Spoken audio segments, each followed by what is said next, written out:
하나님의 말씀은 항상 나에게 주시는 겁니다. 저 권사님이 이 말씀 들어야 되는데 이런 게 없는 겁니다. 이 모든 말씀은 항상 우리 각자에게 주시는 것입니다. 그러니까 하나님은 말씀으로 항상 나를 때리십니다. 오늘도 하나님이 말씀으로 나를 때리시는구나.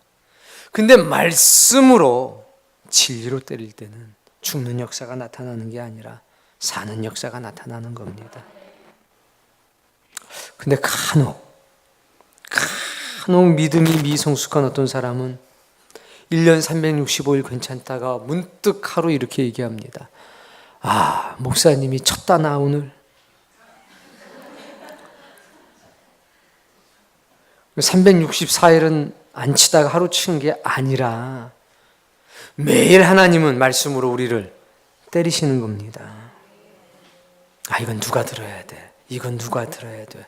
그게 아니라 매일과 같이 내가 들어야 될 말씀인 겁니다. 나에게 하시는 말씀이다. 이렇게 받기를 바랍니다. 사람은 이익을 따라 움직이는 존재입니다. 그런데 이익에는 두 가지가 있는 겁니다. 하나는 현세적인 이익, 또 다른 하나는 영적인 이익입니다. 영적인 이익을 따라 사는 사람들을 신자라고 하는 겁니다. 현세적인 이익을 따라 사는 사람들을 세상 나라에 속한 사람, 즉 세상 사람이라고 하는 겁니다. 신자는 하나님의 나라가 우리에게 유익이 됨을 압니다. 그래서 무엇을 하든지 자신의 영혼의 유익, 이익을 위해 사는 겁니다. 오늘 여러분 그런 신자가 되시기를 바랍니다. 우리는 네 가지를 믿고 있습니다. 첫 번째, 하나님을 믿습니다. 두 번째, 신구약 성경 66권이 살아계신 하나님의 말씀이라는 것을 믿습니다. 하나님을 믿는 사람들에게 신구약 성경 66권은 보이는 하나님이신 겁니다. 그리고 우리는 그 말씀에 근거해서 예수 그리스도가 나의 구세주가 되었다는 것을 믿습니다. 그리고 그 예수 그리스도를 통해서 우리에게 주신 말씀, 하나님의 나라 천국은 실제한다는 그것을 믿는 겁니다. 오늘 여러분들에게 하나님의 나라가 실제한다는 믿음이 있기를, 예수 그리스도가 나의 구원자가 되셨다는 믿음이 있기를, 신구약 성경 66권이 살아계신 하나님의 생명의 말씀임, 보이는 하나님이 되셨다는 사실을 믿기를 바랍니다. 이 네 가지 사실에 대한 믿음이 있을 때 그는 영적인 이익을 위해 사는 사람이 될 수 있습니다.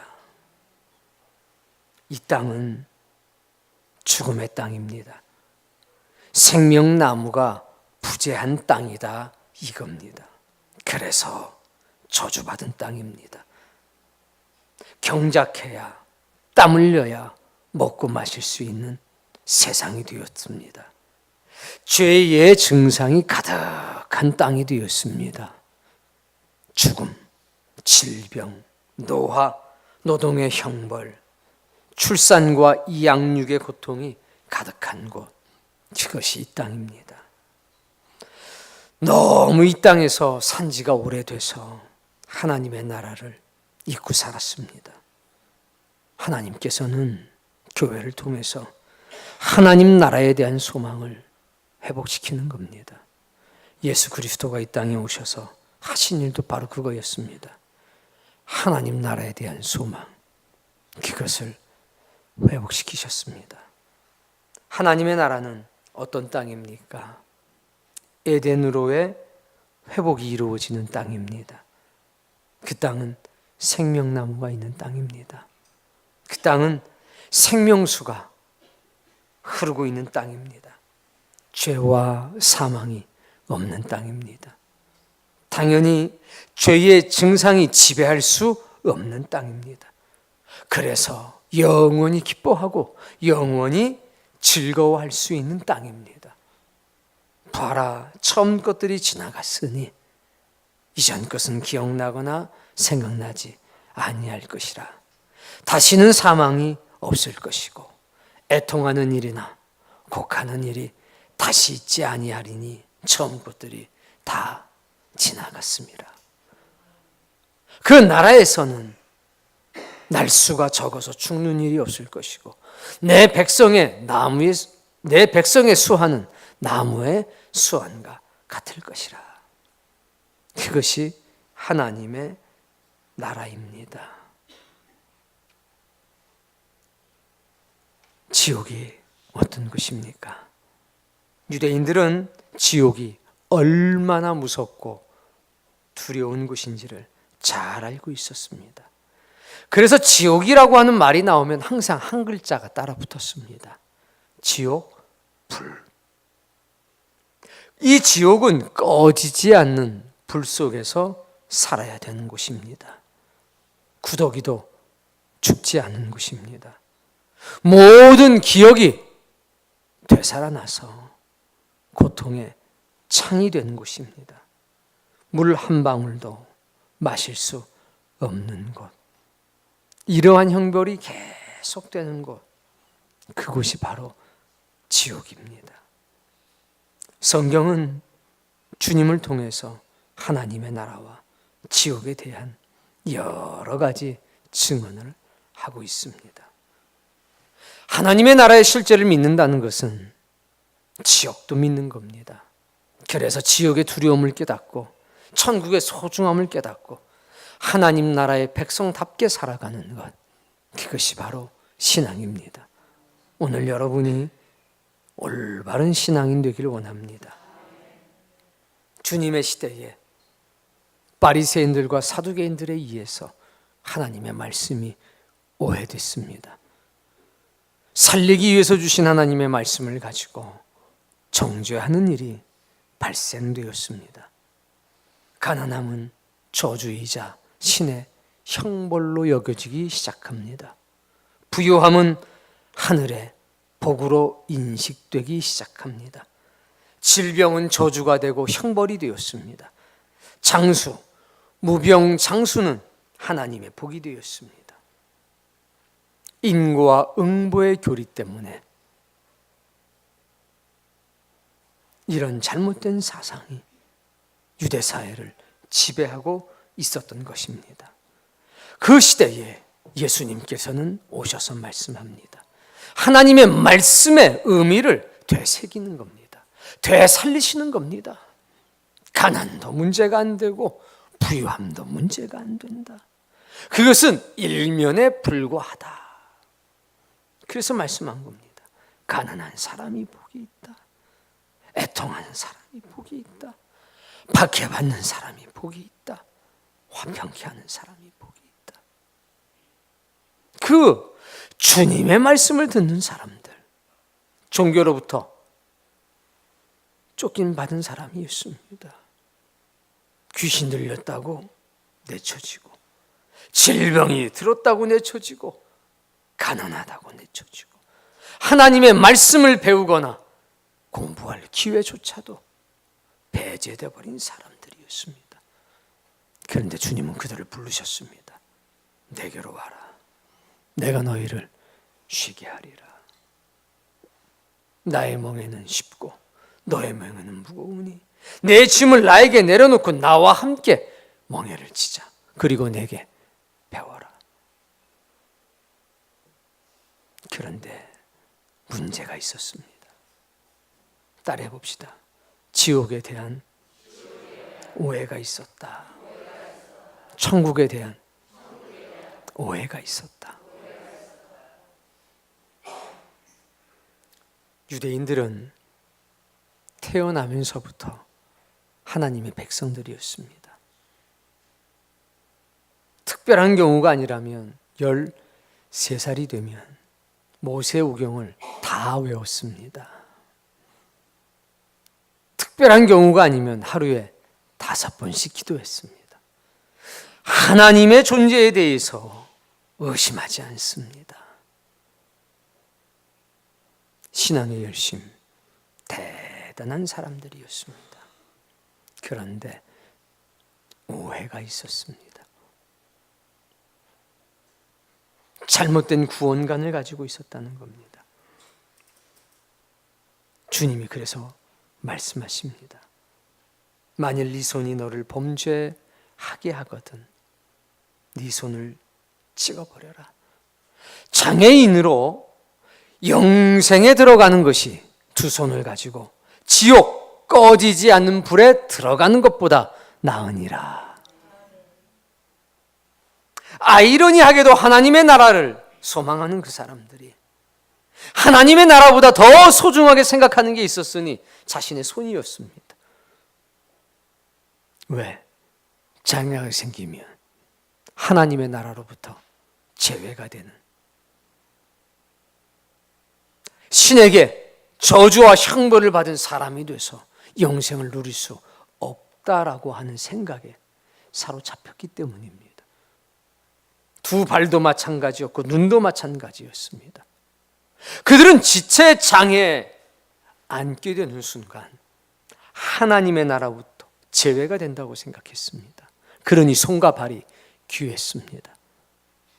부유함이라고 하는 것이 다윗의 기도 속에 이런 말씀이 나왔습니다. 모든 부귀와 명예와 권세가 아버지께로부터 우리에게로 왔습니다. 하나님은 사람을 강하게도 하시고 하나님은 이 세상의 모든 것을 주관하시는 주재자이십니다. 그 말씀을 오해해서 부유함이 하나님의 축복이라고 생각했습니다. 그래서 내가 하나님의 복받은 사람이라는, 즉 영생을 받은 사람이라는 것을 증명하기 위해서라도 부자가 되어야만 했습니다. 오해한 겁니다. 근데 주님 말씀하는 겁니다. 두 손이 없어도 영생을 얻을 수 있다. 두 발이 없어도 영생을 얻을 수 있다. 가난해도 영생을 얻을 수가 있다. 심지어는 장님이 돼도 하나님의 나라를 얻을 수가 있다.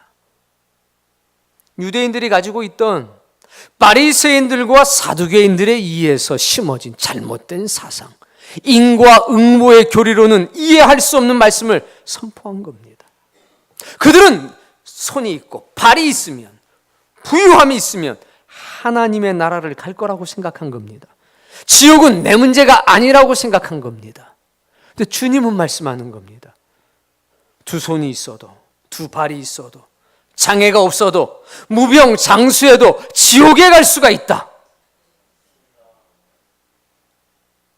전혀 다른 말씀이었습니다. 여러분,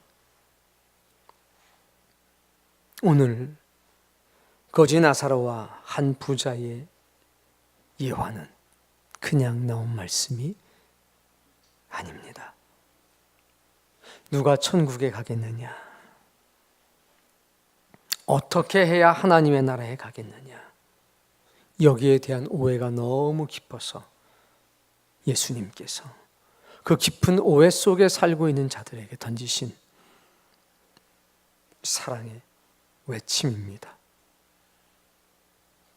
가난, 부유함, 그거 전혀 문제가 안 됩니다. 가난할 수도 있고 부유할 수도 있습니다. 부유함은 나쁜 것이고 가난은 좋은 것이다. 혹은 가난은 나쁜 것이고 부유함은 좋은 것이다. 그런 얘기가 아니올시다. 어떤 것도 문제가 안 된다는 겁니다. 중요한 것은 가난하든 부유하든 하나님의 뜻대로 사는 자가 되어야 된다는 것입니다. 그런데 그 방향을 잃어버리는 사람이 너무 많다는 겁니다. 예수님께서는 신앙인들이 돈을 지상 최고의 가치로 여기고 사는 모습을 보며 너무 가슴이 아프셨습니다. 하나님이 주신 귀한 재물, 재능, 시간을 육체의 욕심을 채우는 데 사용하는 신앙인들에게 회개를 촉구했습니다. 현세의 이익에 갇혀 사는 신앙인들을 보며 눈물을 흘리신 겁니다. 자, 누가복음 말씀 1장을 보십시오.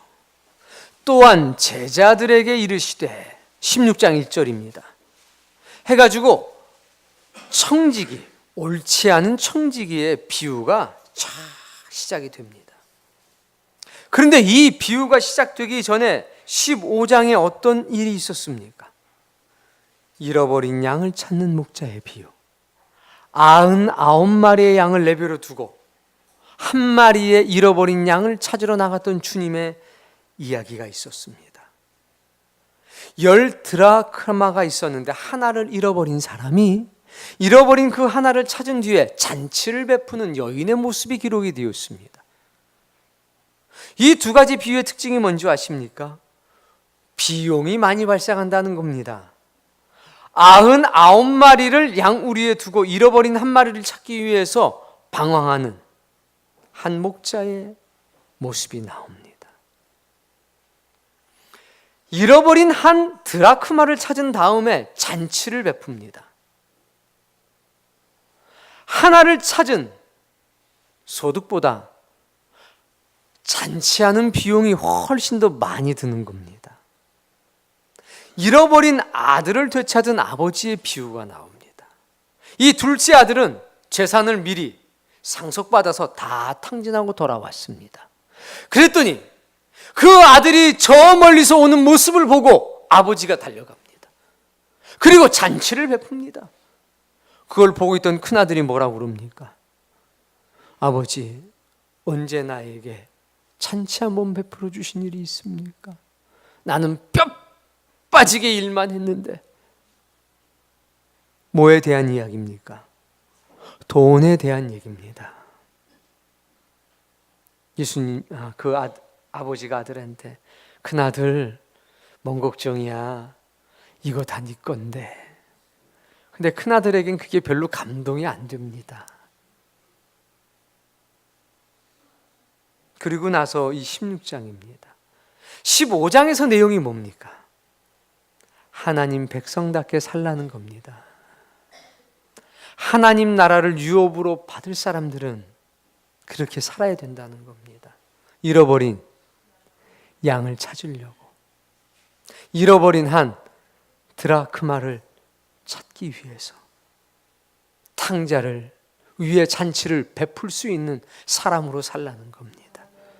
즉, 너에게 주어진 재물, 그 재물 자체는 불의한 건데 그 불의한 재물을 어둠 속에서 죽어가는 사람을 위해서 사용하라는 겁니다. 너의 시간도, 너의 재능도. 하나님의 아들로 태어났기 때문에, 하나님의 백성으로 태어났기 때문에 당연히 하나님의 나라를 상속받는 것이 아니라는 것입니다. 어떻게 살아야 되는가? 백성답게 살라는 말씀을 하신 겁니다. 그리고 바로 이 옳지 않은 청지기의 비유의 말씀을 이어서 합니다. 제자들에게 이르시되 하고서 말씀을 하십니다. 자, 근데 이 청지기는 게을렀습니다. 불의한 일을 많이 했습니다. 그래서 해고를 당합니다. 자, 해고를 당했는데 해고 당한 뒤로 어떻게 했습니까? 5절 말씀에 보니까 빚진 사람을 불러다가 고쳐 쓰게 합니다. 다 고쳐 쓰게 합니다. 그런데 주인이 다 그것을 보더니 말합니다. 이 옳지 않은 청지기가 이를 지혜롭게 하였으므로 칭찬하였으니 이 세대의 아들들이 자기 시대에 있어서는 빛의 아들들보다 더 지혜로움이라. 이 말씀이 무슨 얘기냐면, 세상 사람들은 자기네들끼리 거래하는데 자기 이익을 위해서는 빛의 아들들보다 훨씬 더 지혜롭고 슬기롭다 이겁니다. 무슨 얘기인지 아마 못 알아듣는 분도 아마 태반일 겁니다. 세상 나라 사람들은 현세의 이익만을 목적으로 살기 때문에 이런 일도 거침없이 한다는 겁니다. 그런데 세상 사람들은 이걸 지혜롭다고 한다는 거죠. 아유, 나도 저 정도는 해먹었어야 되는데, 아유, 그러고만 3년 살다 나오면 되지 뭐. 이렇게 다 생각해요. 기회가 없어서 그럴 뿐이지. 그래, 뭐 한 3년 살고 뭐 600억씩, 1,500억씩 이 정도 괜찮지 않아? 그럼 한 3년 살다 나오면 되지 뭐. 뭐 좀 있으면 집행유예인데 뭐. 아우. 이게 그 얘기입니다. 자기 이익을 위해서 재물을 쓴다는 겁니다. 그리고 나서 이어진 게 9절 말씀입니다. 읽으세요. 그런데 문제는 하나님 나라의 백성은 불의한 재물을 움켜만 쥐고 있다는 겁니다. 뭐만 하고 있어요? 이걸 움켜쥐고 있는 거예요. 잃어버린 양을 찾는 데 써야 되는데, 잃어버린 한 드라크마를 찾는 데 사용해야 되는데, 탕자를 위해 써야 되는데 이걸 움켜쥐고 있는 겁니다. 많고 적고의 문제가 아니라 이 모든 것이 하나님으로부터 왔어. 움켜쥐어요. 그러면서 말씀합니다. 너희가 만일 불의한 재물에도 충성하지 아니하면 누가 참된 것으로 너희에게 맡기겠느냐. 불의한 재물을 우리에게 맡겨주신 이유는 그것을 하나님의 뜻을 위해 사는지를 본다는 겁니다. 그랬더니 하나님의 뜻을 위해서 사용하라고 돈을 맡겨놨더니 그것을 가지고 움켜쥐고 산다는 겁니다. 돈의 노예가 돼서, 돈의 종이 돼서 벌벌 떨면서 살더라 이겁니다. 그러면 누가 참된 것, 영원한 것을 맡기겠냐 너희에게. 하나님 나라의 백성은 하나님의 나라를 통치하는 사람이라고 그랬지 않습니까? 따라해 봅시다. 너희가 주의 나라가 이루어질 때에 예수 그리스도와 함께 1000년 동안 왕노릇하리라. 예수 그리스도와 함께 왕 같은 제사장이 돼서 1000년 동안 그 나라를 다스리는 겁니다. 백성을 사랑하는 자격이 있는지, 영원한 하나님의 나라를 통치할 자격이 있는지 지금 확인하시는 겁니다.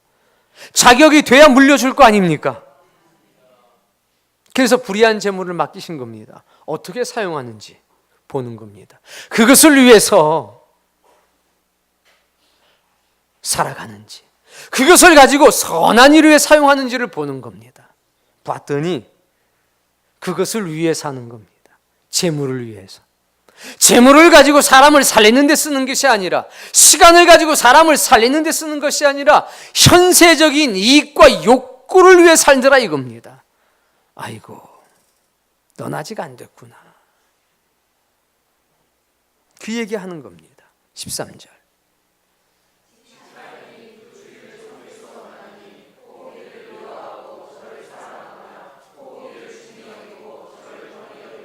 너희는 하나님과 재물을 겸하여 섬길 수 없느니라. 하나님은 섬김의 대상이고 재물은 사용의 대상임을 분명히 하라는 겁니다. 이걸 제자들에게 하신 겁니다. 너희들에게 돈이 얼마나 있든지 그것을 어떻게 사용해야 되느냐. 사람을 살리는 데 사용하라. 이 이야기인 겁니다. 그랬더니 14절. 네, 바리새인들은 돈을 좋아하는 사람들이었습니다. 주님이 말씀을 듣고 비웃었습니다. 왜? 모른다고 생각한 겁니다. 돈이 얼마나 좋은지, 돈이 얼마나 중요한 건지, 그게 하나님이 나에게 복 주신 증거라는 잘못된 교리 속에 갇혀 산 겁니다. 그러자 깨닫지 못하는 그들을 위해 나사로와 부자의 비유를 하신 겁니다. 올바로 깨달으라고. 그들은 이렇게 생각했습니다. 혹 어떤 일이 있어서 내가 지하 세계에 갇힌다고 해도 거기서 다시 저 하늘나라로 갈 수 있을 거라고 생각을 했습니다. 그리고 그렇게 가르쳤습니다. 그래서 오늘 본문에 구렁텅이가 나오는 겁니다. 옮겨갈 수 없다. 근데 바리새인들은 그렇게 가르쳤거든요. 캐톨릭 마찬가지죠. 연옥이란 곳이 있어가지고 거기서 벌을 받은 다음에 하나님의 나라로 간다. 바리새인들도 그렇게 가르쳤습니다. 주님은 말씀하는 겁니다. 아니다. 뭐가 있어서? 구렁텅이가 있어서. 여기서 그쪽으로 갈 수도 없고 거기서 이쪽으로 올 수도 없다. 잘못된 구원관을 가지고 있었습니다.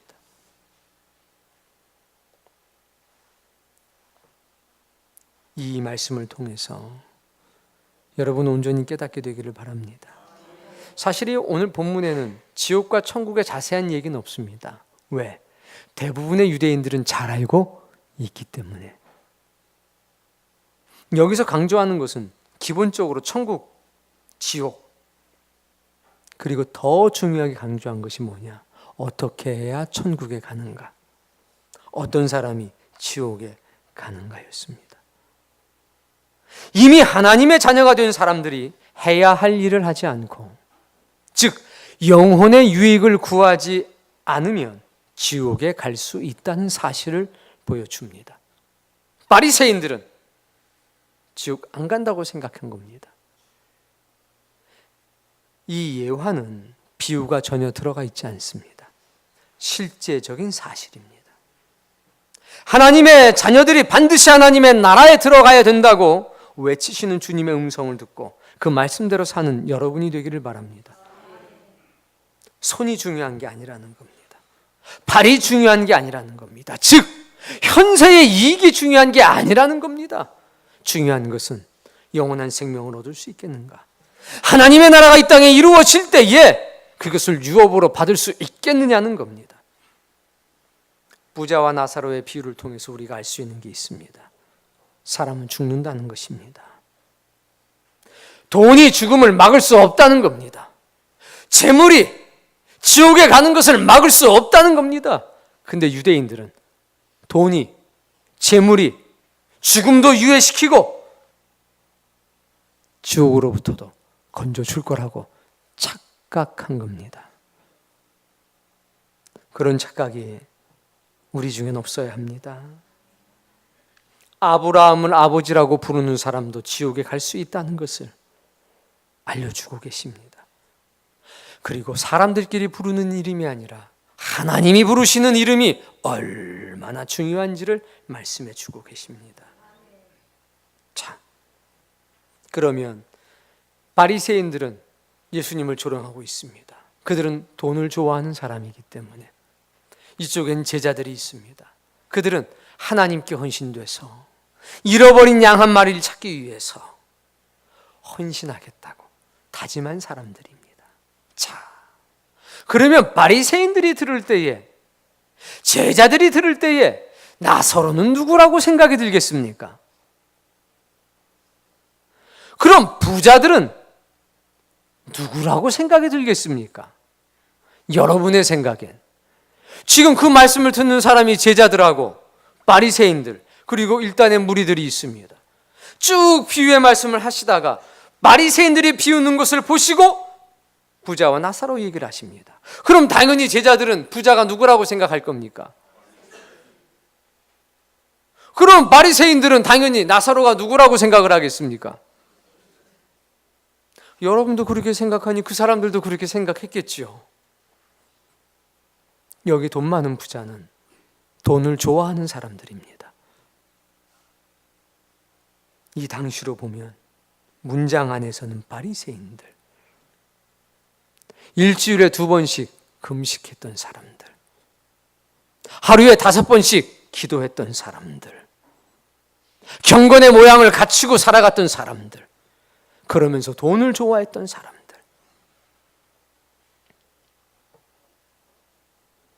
나사로는 비참한 모습으로 나오지 않습니까? 하나님 나라를 위해서 새롭게 전해진 예수 그리스도의 천국 복음을 위해서 헌신된 사람들, 그것 때문에 박해당하는 사람들, 그것 때문에 고통을 당하는 사람들, 이 세상의 일락을 던져버린 사람들, 하나님 나라에 대한 소망을 이루기 위해서 이 세상의 유익을 던져버리고 영적인 이익을 구하고 살던 사람들, 그들이 나사로 아니겠냐는 겁니다. 그렇게 이해를 당연히 했겠지요. 자, 19절 말씀.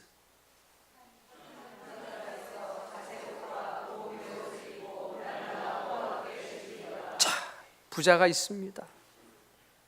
자색 옷, 고운배 옷, 제사장들이 입는 옷입니다. 엄청 비싸요. 요즘으로 치면 한 1,500만 원에서 2,000만 원 이상 가는 옷들입니다. 한 벌에. 그리고 매일처럼 호화롭게 즐깁니다.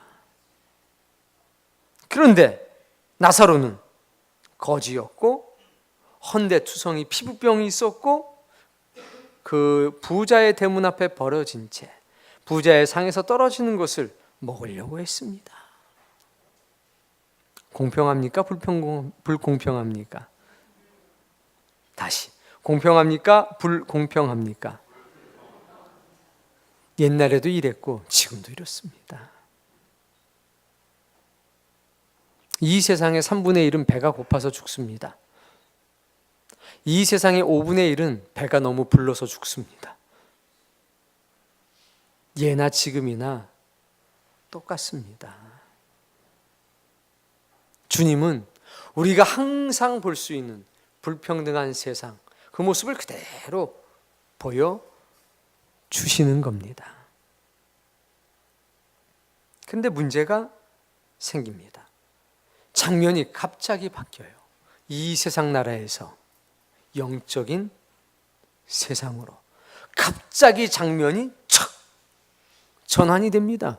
중간에 어떤 장치도 없습니다. 22절에 보니까 거지가 죽어 천사들에게 받들려 아브라함의 품으로 들어갔다. 부자도 죽어 장사됐다.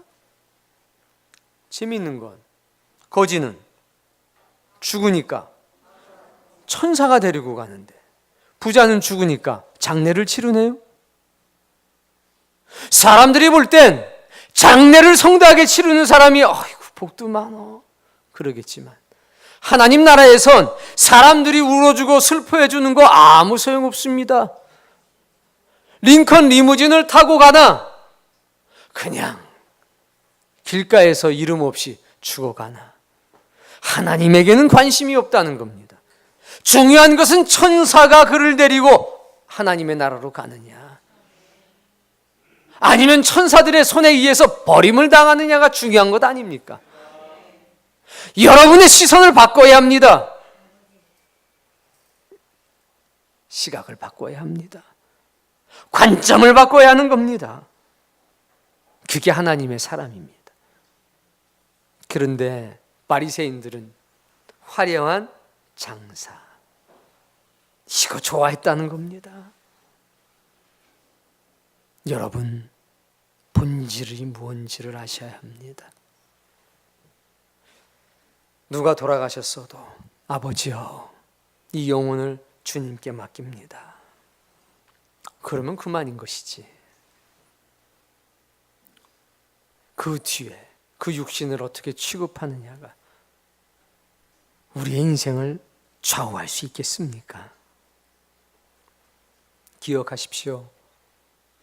죽음으로, 돈으로, 재물로 죽음을 막을 수가 없었습니다. 이렇듯 아무런 장치 없이 인생은 종말이 찾아오는 겁니다.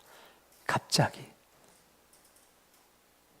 그리고 진짜 세상이 열리기 시작합니다. 23절.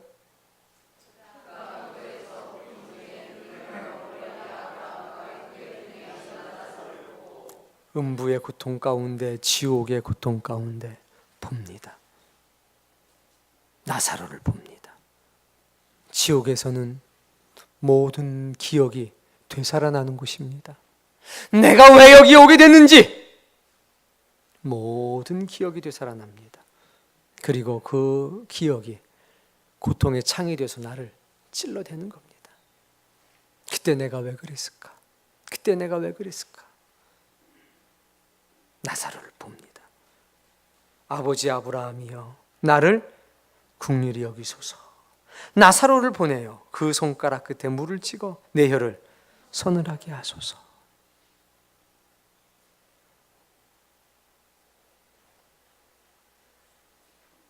그런데 아직도 정신을 못 차린 겁니다. 자, 이 부자는 지금 어디가 있습니까? 나사로는 어디가 있습니까? 아브라함의 품에 앉아있다는 얘기는 뭐냐면 하나님의 보좌에 같이 앉아있다는 얘기입니다. 왕 같은 제사장이 된 겁니다. 부자는 죄수입니다. 근데 뭐라고 얘기합니까? 나사로를 보내서. 지금 나사로가 물심부름할 그런 처지입니까 지금? 근데 이 부자는 지옥에서도 정신을 못 차리는 겁니다. 옛날 생각만 하는 거죠. 내가 냅킨 대신 빵을 줬지 않습니까? 탁 한번 닦고서 던진 빵, 그거 먹고 살던 놈인데 저 놈이 그 놈 좀 보내가지고 물 좀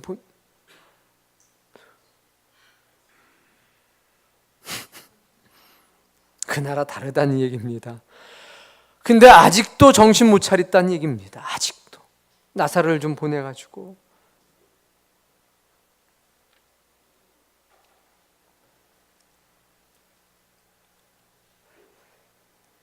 이 자리에 가지 않기를 바랍니다. 절대 가서는 안 됩니다. 예수님께서 마가복음에 그 말씀을 하셨습니다.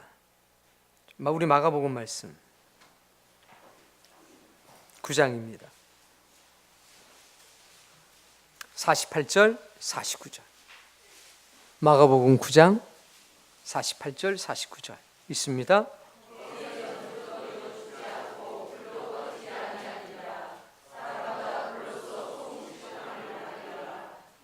구더기도 안 죽는다는 겁니다. 즉 영원히 살면서 영원한 벌을 받는다는 겁니다. 그게 영벌입니다.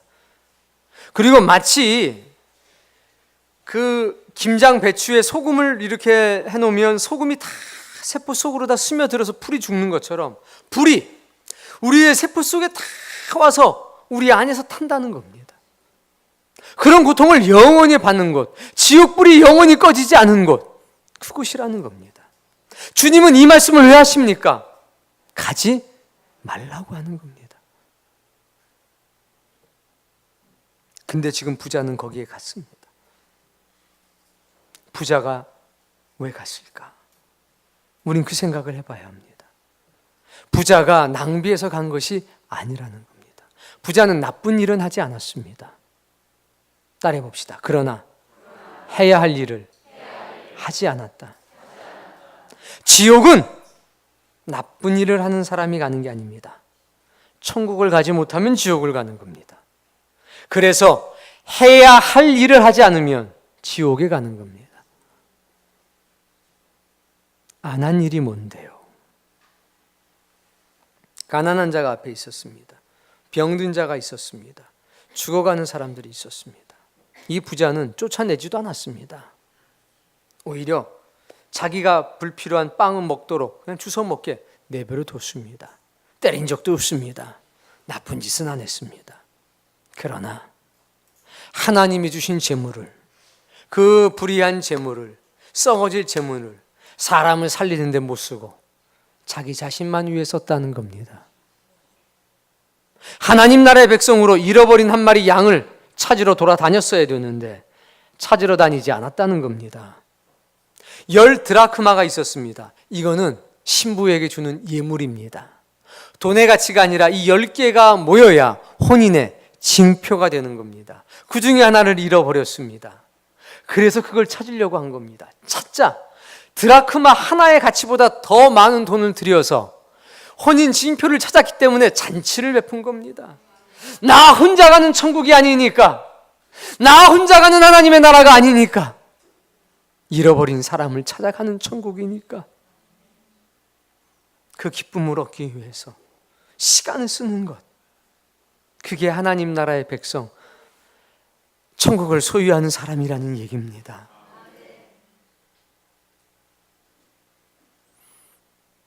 불의한 둘째 아들이 돌아올 때 저 멀리서 보고 알아보고 신발도 벗은 채 달려가서 잔치를 베풀 수 있는 그런 마음을 가진 사람이 하나님 나라를 소유할 수 있는 성숙한 신앙인이라고 우리 주님이 말씀하시는 겁니다.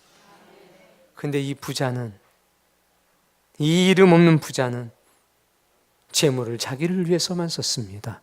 시간을 자기를 위해서만 썼습니다. 그 결과 하나님의 나라 갈 수 없어서 지옥불에 떨어진 겁니다. 우리는 스스로 생각합니다. 바리새인들도 마찬가지였습니다. 내가 나쁜 짓은 안 했지. 그들은 기도할 때 이렇게 기도합니다. 주여! 저 세리와 같지 않음을 감사드립니다. 주여! 저 창기와 같지 않음을 감사드립니다. 단지 세리와 같지 않다는 것, 단지 창기와 같지 않다는 것만은 감사하는 겁니다. 선한 일을 하는 걸 감사해야 되는데 저들과 같지 않은 입장이라는 것만 감사하는 겁니다. 그건 미성숙한 신앙이라는 겁니다. 성숙한 신앙인은 하나님, 제가 여기 있나이다. 나를 보내소서. 나를 보내소서. 근데 주여, 내 능력이 없으니 나를 도와주소서. 이런 간절함이 있는 사람, 하나님의 사람입니다. 그들이 하나님의 나라에 가는 법입니다. 24절 말씀. 불러 이르되 아버지 아브라함이여 보십시오. 아브라함을 뭐라고 부릅니까? 아버지요. 신앙인이었다는 겁니다. 예수 그리스도를 주여 주여 부르는 사람이었다는 겁니다. 그런데 지금 어디가 있습니까? 하나님 나라의 백성답게 살지 못한다면 지옥에 갈 수도 있다라고 주님께서 경고해 주시는 것입니다. 25절. 너는 살았을 때에 99마리의 양들과 함께 있는 것으로 만족하며 있지 않았냐 이거예요. 드라크마가 9개 있으니까 굳이 하나 찾을 필요 없지 않냐고, 그렇게 하고 있지 않았냐는 얘기입니다. 돌아온 탕자를 멀리서 보고 쫓아가 탕자가 돌아오는 기쁨을 위해 재물을 사용하고 시간을 사용할 준비가 안 돼 있는 것이 너 아니냐고 말하는 겁니다. 네가 한 일은 너 자신을 위해서 사는 것 외에, 너의 필요를 해결하기 위해 사는 것 외에 네가 한 것이 뭐가 있냐는 겁니다. 너 좋은 일을 하지 않았냐? 그러나 나사로는 고난을 받았으니, 어떤 고난입니까? 99마리의 양과 함께 있는 게 아니라 잃어버린 하나를 찾기 위해서 수고했던 것,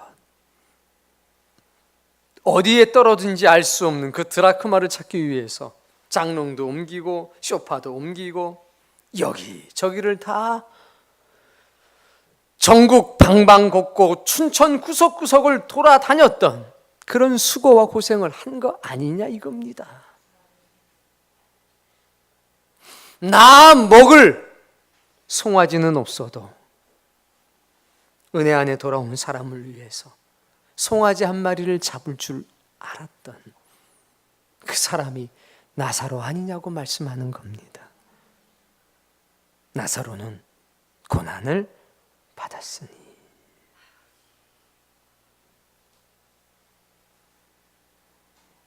여러분, 어떻게 살아야 할까요? 돈을 모으는 것이 우리의 인생의 목적이 되어야 되겠습니까? 현세의 피로와 이익을 채우고 살아가는 것이 우리의 종착역이 되어야 되겠습니까? 아니면 주님이 말씀하신 대로 하나님 나라의 백성답게 불의한 재물로 친구의 생명을 사는 사람이 되어야 되겠습니까? 나사로는 고난을 받았습니다. 잃어버린 한 마리 양을 찾기 위해서 들로 산으로.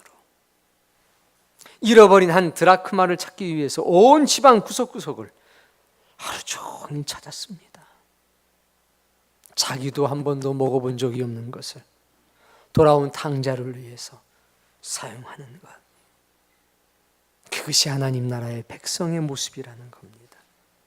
그게 이 땅에서는 고난입니다. 그러나 하나님의 나라에서는 영원한 행복이 되고 축복이 될 것입니다. 우린 여기서 중요한 사실 하나를 찾을 수 있습니다. 이 거지에게는 이름이 있었다는 겁니다. 나사로. 부자에게는 이름이 없었습니다. 예수님께서 예화를 사용하시면서 이름을 붙인 경우는 딱 이 한 경우밖에 없습니다. 여러분, 아브라함이 나사로라고 부르고 있습니다. 부자한테는 이름이라고 하는 것은 신의 섭리와 뜻이 담긴 것이라고 했습니다. 부자의 이름은 생명책에서 지워져 버렸습니다. 나사로의 이름은 생명책에 기록이 되어 있습니다. 그가 복인 겁니다. 어떤 이름이냐가 중요하지 않습니다. 나사로라고 하는 이름은 하나님이 나를 도우셨다, 이런 의미입니다. 그의 이름은 생명책에 기록이 됐습니다. 그는 이름이 있는 사람이었습니다. 하나님 앞에. 부자는 하나님 앞에 이름이 지워진 사람이었습니다. 이름이 지워졌다는 것은 뭡니까? 그 존재의 의미가 사라졌다는 겁니다. 부자는 이 땅에서 여러 가지 이름으로 불려졌겠지요. 이 땅에서 나사로는 이름 없는 거지에 불과했겠습니다. 그러나 하나님의 나라에서는 역전이 됐습니다.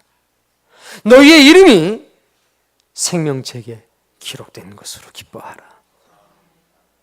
하나님의 나라가 그들의 것일 거다. 주님이 내 이름을 불러주셔야 합니다. 주의 종들의 입술에서 그 이름이 불려져야 합니다. 하나님, 아무개 집사를 도우소서. 그가 하나님의 일을 하며 헌신하며 살고 있습니다. 많은 교우들이 그를 보며 힘을 얻고 있습니다. 하나님, 그를 도우소서. 나사로가 그런 사람이었다는 겁니다. 여러분, 여러분의 이름은 하나님 앞에서 날마다 불려지고 있습니까? 여러분의 이름은 날마다 주의 종들의 입술을 통해서 불려지고 있습니까? 부자는 해야 할 일을 하지 못했습니다. 결정적인 장면이 나옵니다. 그는 고통 속에서 한 가지를 깨닫게 됩니다. 너도 일로 올 수 없고 우리도 그쪽으로 갈 수가 없다. 이 말을 듣자 더 깊은 절망이 찾아오는 겁니다. 이 세상에 있을 때 그렇게 안 배웠습니다. 잘못된 가르침을 받았다는 겁니다. 올바른 교육을 받는 게 얼마나 중요한지 모릅니다. 드디어 절망의 끝자락에 서게 된 겁니다. 난 끝났구나. 그러자 비로소 27절 이르되 그러면 아버지여 구하노니 나사로를 내 아버지의 집에 보내소서. 아직도 정신을 못 차렸죠. 아직도. 이건 마치 내가 교사들을 비하하는 거 아닙니다. 초등학교 때 아무개를 가르쳤는데 그 사람이 대통령이 됐어요. 야, 아무개야! 됩니까 이게? 그런 셈이 된 거예요. 아직도 정신 못 차리고 오라 가라. 아까는 자기한테 오래더니 이제는 또 아버지의 집으로 보내라. 28절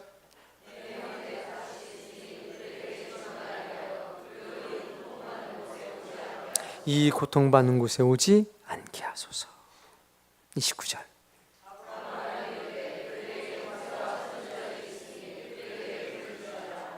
나사로를 보내서 증언하게 하시면 그들은 회개할 겁니다.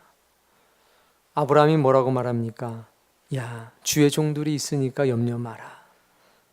그러면 아멘 해야 되는데 뭐라고 그럽니까? 조심하십시오. 이런 말하는 신자들이 많습니다, 요즘에. 물론 우리 교회는 없지요. 한 명도 없습니다. 근데 저희 가평만 넘어가도 많아요. 지혜종이 자기 얘기하는 것도 아니고 하나님 말씀 전하는데 그렇지 않습니다. 그러니까 평상시에 이걸 제일 많이 한 겁니다. 그렇지 않습니다를. 지혜종들이 다 우습게 보였습니다. 믿고 싶은 것만 믿은 거고 받고 싶은 것만 받은 겁니다. 그렇지 않습니다. 모세가 얘기해도 안 들을 거란 얘기입니다. 누가 가서 얘기해도 자기 형제들은 안 들을 거랍니다. 왜? 자기가 그렇게 만들었거든요. 자기가. 야, 그 목사님 말씀 들을 필요 없어. 야, 전도사님 말씀 들을 필요 없어. 야, 뭐 다 신앙 내가 하는 거지. 야. 이렇게 이 큰형이 돼가지고 형제들 다 그렇게 가리킨 겁니다. 근데 지옥에 가서는 이제 다 생각이 난 겁니다. 그게 이 세상 살 때는 그런 말 한지도 모르고 살았어요, 계속. 그런데 지옥 가니까 다 생각이 난 겁니다. 그러니까 안 된다는 거예요. 안 됩니다. 안 됩니다. 절대로 안 들을 겁니다. 안 됩니다. 그렇게 강력하게 얘기하는 겁니다. 죽은 자들 가운데서 그들에게 가는 자가 있으면 회개합니다. 근데 절대로 목사님이 찾아가도 안 되고 다 안 됩니다. 발가락에 때처럼 여기 있는데 말 듣겠어요? 이 얘기죠, 뭐. 뭔가 능력이 나타나고 기적이 나타나고 그냥 쳐야지. 안 돼요. 좀 어떻게 좀 해달라고 하는데 31절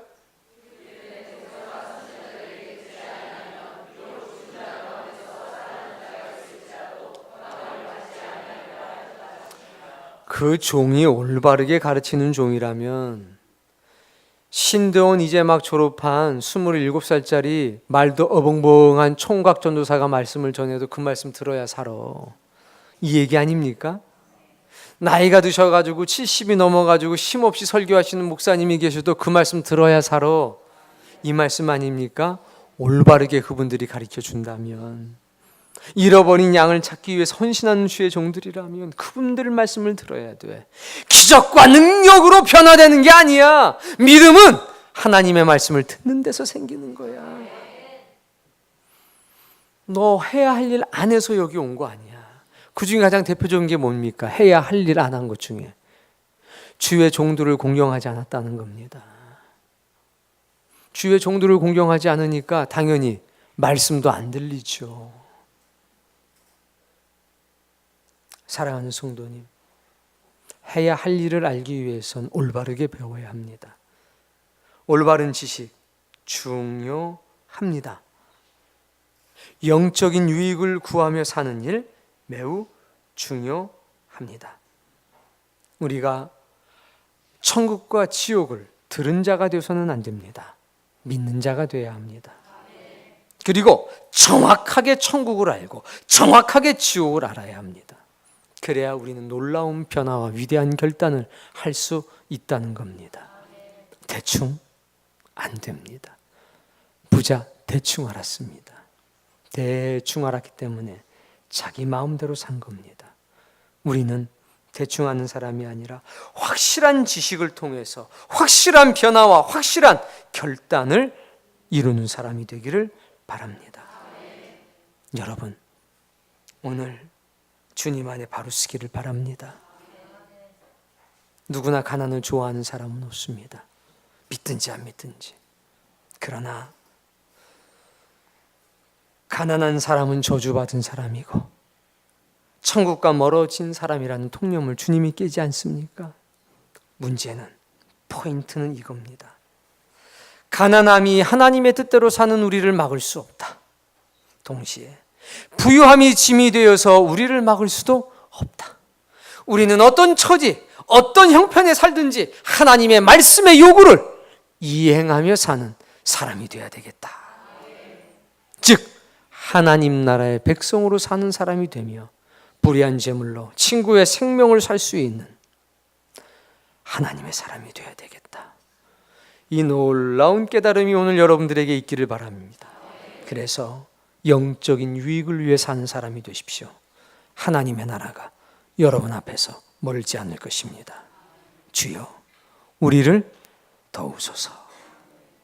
우리 마음과 생명을 다해서 통성으로 기도합니다.